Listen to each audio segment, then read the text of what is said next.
एक ऐसे ही चालाक आदमी अब रास्ते में जा रहा था तो ये देखा कि भूख लग गई है, कहीं खाना खा लेते। तो एक होटल मिला, नजर पड़ी तो होटल के बाहर में एगो बड़का बोर्ड लिखा हुआ था, उसमें लिखा हुआ था खाना आप खाइए, बिल आपका पोता देगा।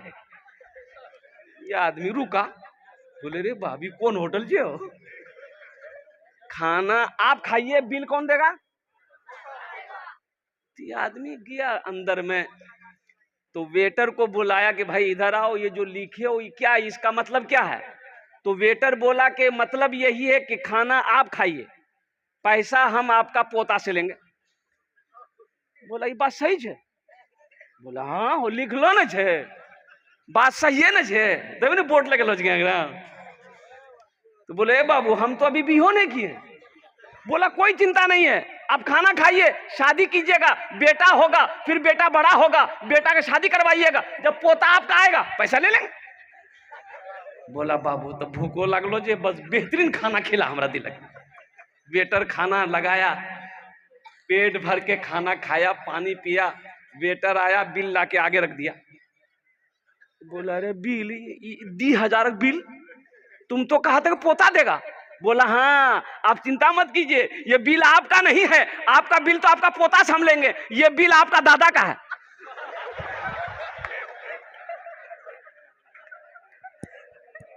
ढेर चालाकी नहीं करना है, इसलिए दिल जमी के साथ बैठे रहिए जब तक बयान हो, जब तक मेरा बयान खत्म ना हो, कोई उठने बैठने का सिलसिला ना हो। इसलिए कि मेरे बाद भी बड़े बड़े जय्यद आलिम दीन तशरीफ फरमा है, जिनकी तकरीर को आपको सुननी है और दुआ करके यहाँ से उठना है। कितने लोग दुआ करके उठेंगे, जरा अपने हाथों को उठाइए इंशाअल्लाह। अल्हम्दुलिल्लाह। अरे सोते तो हर रात सोते हैं, हर रात सोते हैं, अल्हम्दुलिल्लाह हर रात सोते हैं। आज की रात नहीं सोएंगे, क्या बिगड़ जाएगा भाई, क्या चला जाएगा भाई, क्या अल्हम्दुलिल्लाह बीमार पड़ जाएंगे, ऐसी बात नहीं है। कुर्बान जाओ, शायद आज की रात के जगने को, मेरे इस बैठने को रब ने कबूल कर लिया तो आखिरत के लिए बख्शिश हो, निजात का जरिया बन जाएगा।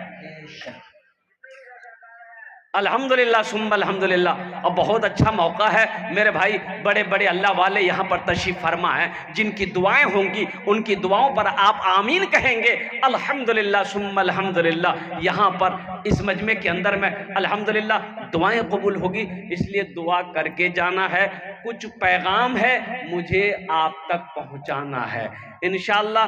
पहली बात तो हम नौजवानों से कहना चाहेंगे, मेरे बच्चों एक वादा करो कि सुनेंगे, सुनकर अमल करेंगे इंशाअल्लाह, अमल करेंगे। देखो जलसा तो हम सुनते हैं, हम जलसा सुनते हैं, लेकिन ये कमी हमारे अंदर ये है कि अमल नहीं है।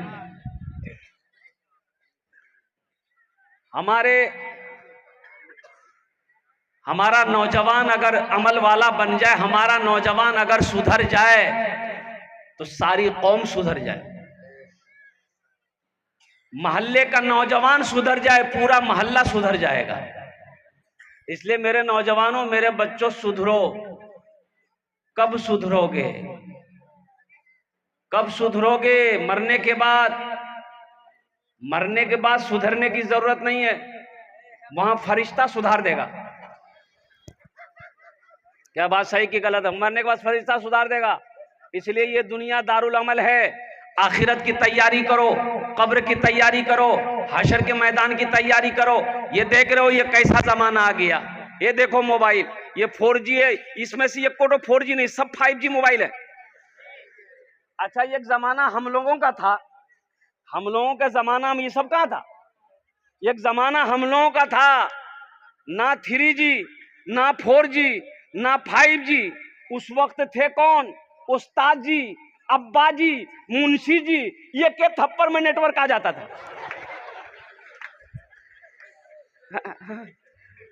क्या आपने आगे की पट्टी खोल दी। और कुर्बान जाओ, अभी हमारा छोटा छोटा बच्चे के हाथों में ये मोबाइल है, आईफोन हमारे बच्चों के हाथों में है। और हमारे जमाने में एक फोन होता था, खिलौना वाला फोन नहीं बजे, लाल वाला फोन, पीला वाला फोन लेते थे, आई एक ठो बटन दबाते थे, आप बटन दबाते थे, बस एक ही गाना बजता था, धूम मचा ले धूम, धूम मचा ले धूम, और कुछ नहीं बोले चले। इस मोबाइल ने अल्हम्दुलिल्लाह हमारे नौजवानों की रातों की नींदें खत्म कर दी।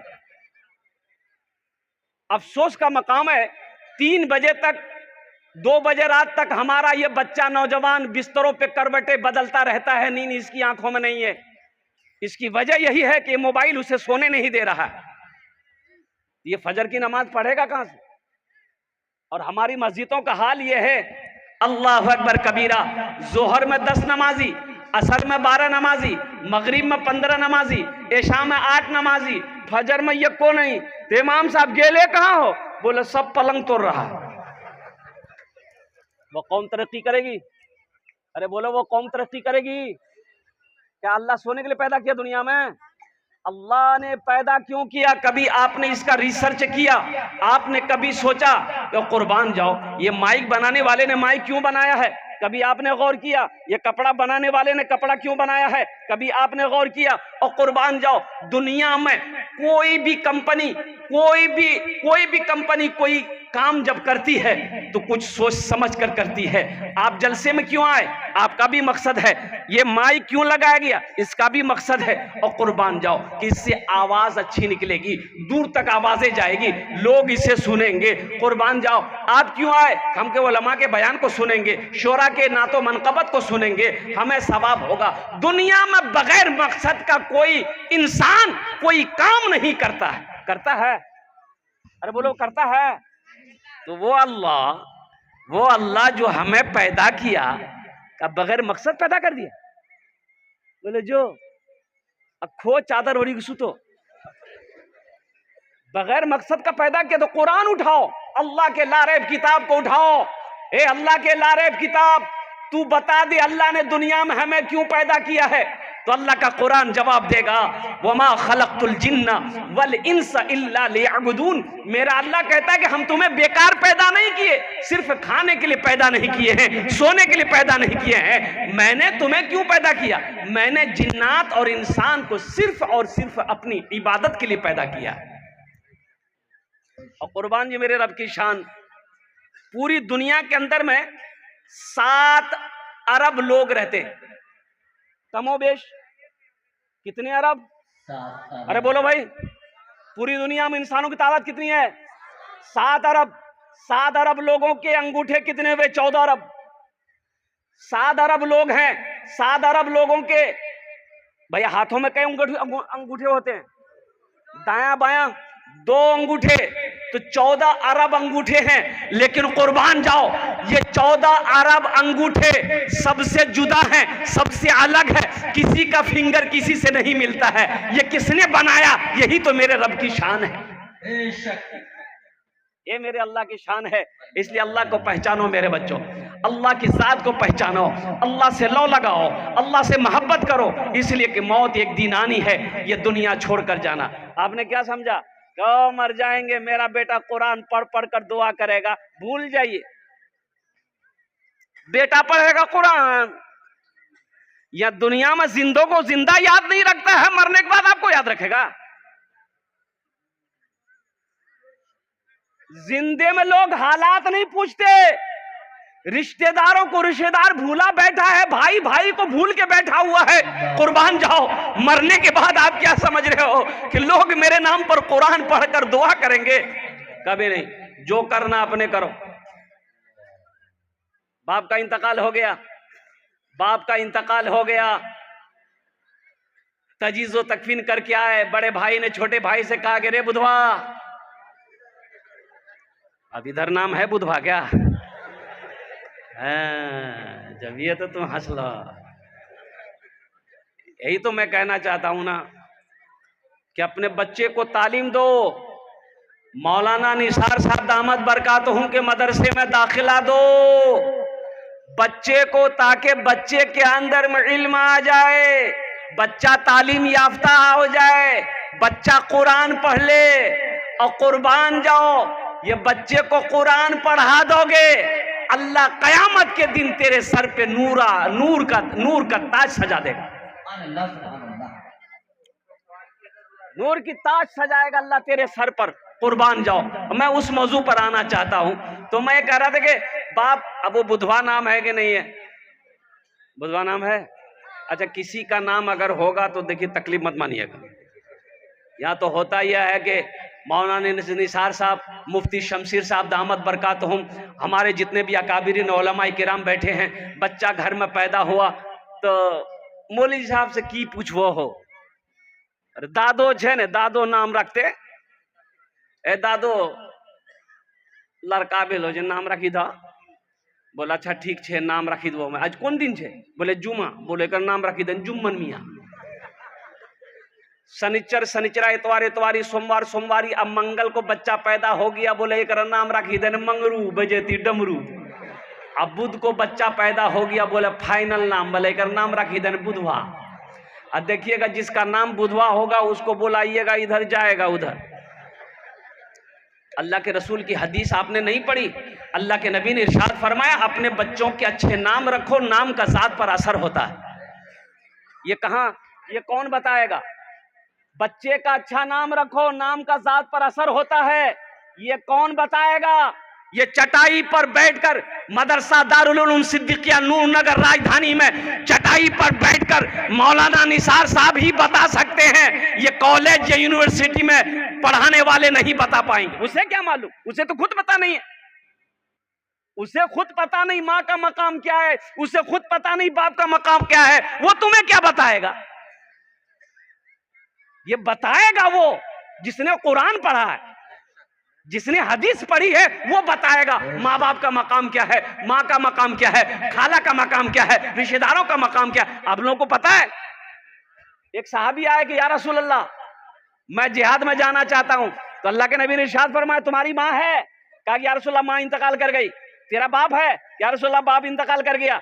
कुर्बान जाओ। अल्लाह के रसूल इरशाद फरमाते तुम्हारी खाला है? कहा या रसूल अल्लाह खाला है। तो अल्लाह के नबी ने इरशाद फरमाया जाओ अपनी खाला की खिदमत करो, अल्लाह तुम्हें जिहाद करने का सवाब अता फरमाएगा। सुभान अल्लाह। ये कौन बताएगा? बोलिए अशफाक करीम साहब बताएगा, ये मुफ्ती शमशीर साहब बताएंगे आपको, मौलाना निसार साहब बताएंगे आपको माँ का मकाम क्या है, खाला का मकाम क्या है, बाप का मकाम क्या है, रिश्तेदारों का मकाम क्या है, बहन की विरासत क्या है। मुसलमानों, ये दुनिया आरामगाह नहीं है, ये दुनिया तफरीगाह नहीं है, ये दुनिया ऐश इशरत की जगह नहीं है, ये दुनिया तो इम्तिहान गाह है। ए बाबू, पहले मेरी तकरीर सुनो, फिर तुम तकरीर करते रहना, हम सुनते रहेंगे। एकदम चुटा मार के बैठे रहो।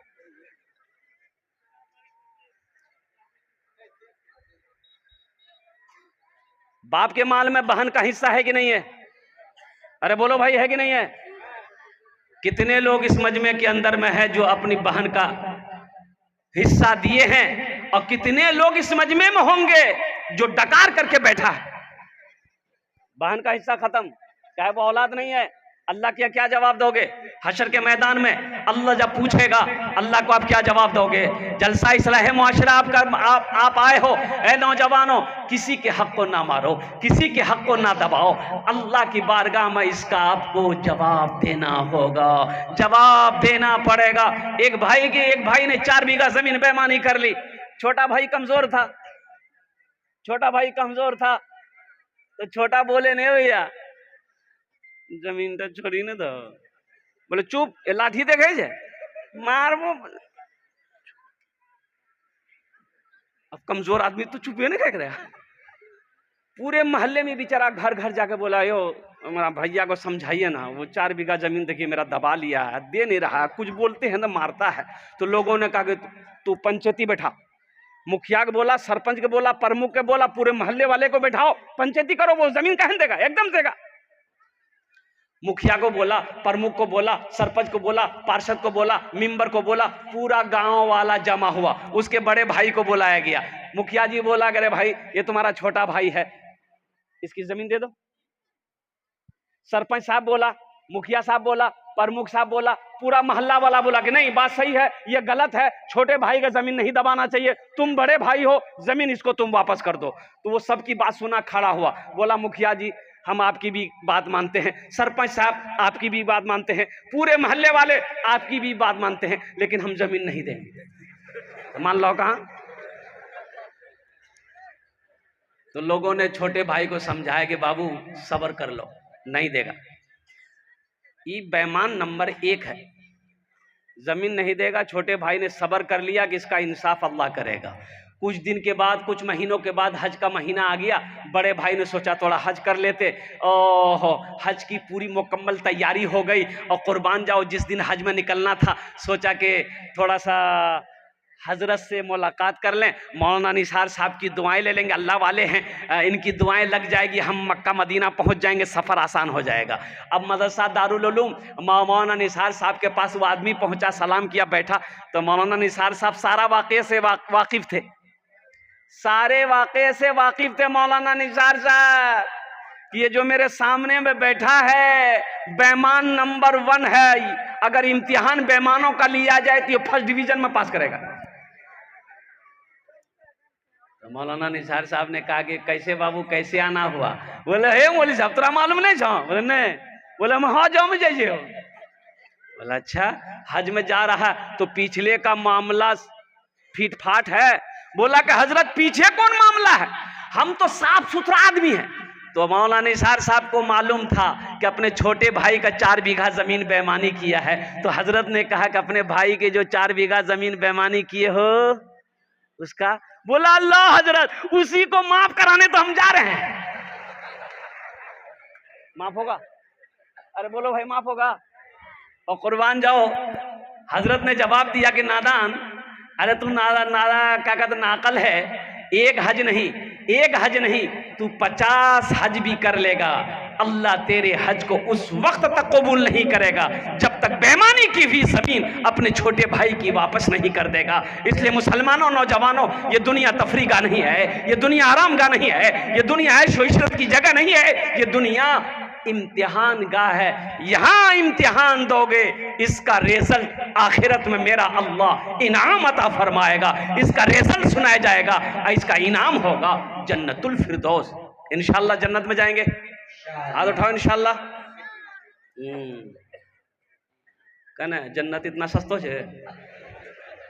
हाँ है, जन्नत सस्ती है। अल्लाह ने मोमिनों के लिए जन्नत बनाया है, अल्लाह ने मुसलमानों के लिए जन्नत बनाया है। अल्लाह ने जिसने कलमा तैयबा ला इलाहा इल्लल्लाह मुहम्मदुर रसूलुल्लाह पढ़ा है, अल्लाह ने उसके लिए जन्नत में तैयार कर। एक जगह तकरीर करके उठे, एक आदमी बोले मौलवी साहब रुको, की बात बोला?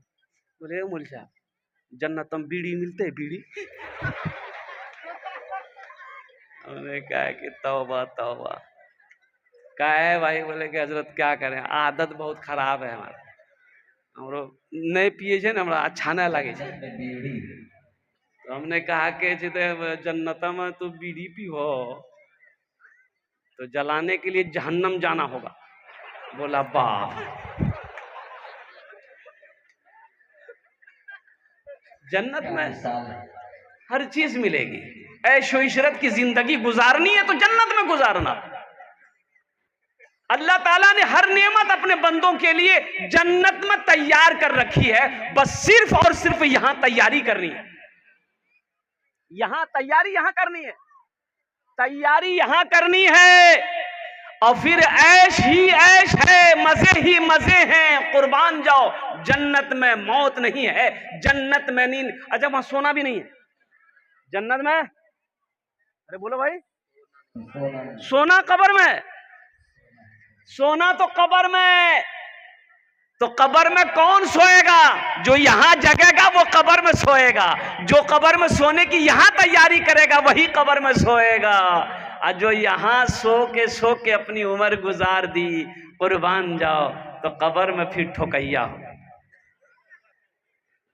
जन्नत में तो जाएंगे मुसलमान, जिसने कलमा तैयबा ला इलाहा इल्लल्लाह मुहम्मदुर रसूलुल्लाह पढ़ा है वो जन्नत में दाखिल होगा, लेकिन फरिश्ते पहले उसके बदन का मैल छुड़ाएगा,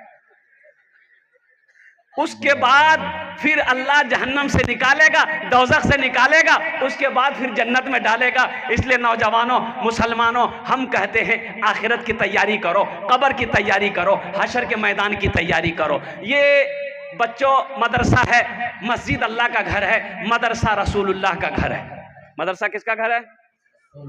देखिए, अपने बच्चे को आप मैट्रिक करा दिए, इंटर करा दिए, एमए करा दिए, बीए करा दिए, पीएचडी करवा दिए, एलएलबी करवा दो, यहाँ कटिहार नहीं, पटना नहीं, दिल्ली नहीं, लंदन ऑक्सफोर्ड में पढ़ा लो, और सुनो अमेरिका में पढ़ा लो, और सुनो जापान में पढ़ा लो, रूस में पढ़ा लो, हीरे जहरात खिला खिला कर अपने बेटे को पढ़ा लो, लेकिन सुनो उलमा फरमाते हैं, अल्लाह का कुरान कह रहा है हशर के मैदान में यही बेटा तुमको देखेगा, वो भाग जाएगा।